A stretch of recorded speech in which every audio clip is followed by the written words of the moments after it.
Leaders have agreed to impose sanctions on Russian President Vladimir Putin and his foreign minister Sergei Lavrov.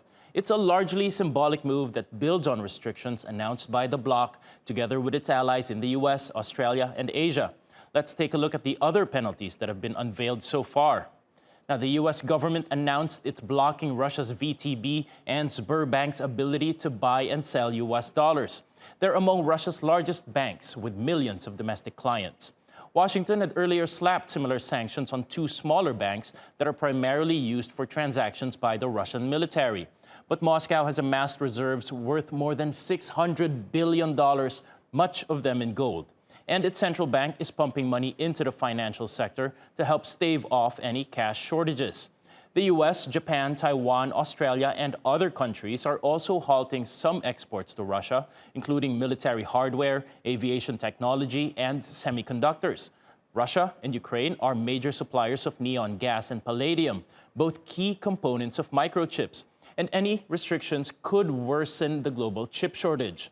Other sanctions by Europe target individuals, including Kremlin officials and Russian lawmakers who voted to recognize eastern Ukrainian regions as independent states. Meanwhile, Washington says it's not targeting the trade of oil and gas and will be releasing its own reserves to protect consumers from further energy price hikes. Now, Alexander Titov is a lecturer and Russia affairs analyst at Queen's University Belfast. He gave us his take on the sanctions that target Russian President Putin and Foreign Minister Lavrov. Yeah, I think it is a symbolic move. I'm not sure what they mean by that, particularly since they're saying they're not going to be banned from traveling to Europe, which would probably be the only meaningful ban in that case. So does Putin have any personal or Lavrov bank accounts in the West? Do they have any property there? I don't know. It sounds like purely symbolic and irrelevant to anything else going on. All right, so let's zoom out to the broader Russian economy and for Europe. Perhaps the most tangible sanctions that we've seen from the West is Germany's suspension of the Nord Stream 2 pipeline. That project for now is literally dead in the water. How significant is that for economies in Europe? Well, I mean, it's not significant in the sense that it hasn't been operating, so there's no gas flows going through it.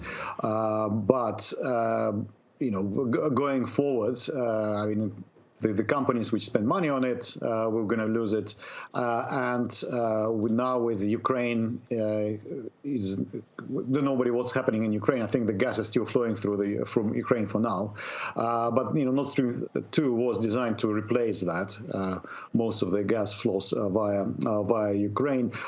Ukraine being in Russian hands or being partitioned or anything else happening there. I mean, basically, kind of it's just another issue with lack of alternative to Russian gas in Europe, right? So they, if they don't want Nord Stream, that's kind of fine. But the issue then, where are you going to get gas from? It's either the Ukraine or relaunching Nord Stream 2. So I don't know how it will play out long term. So it's a big headache for the for European Union.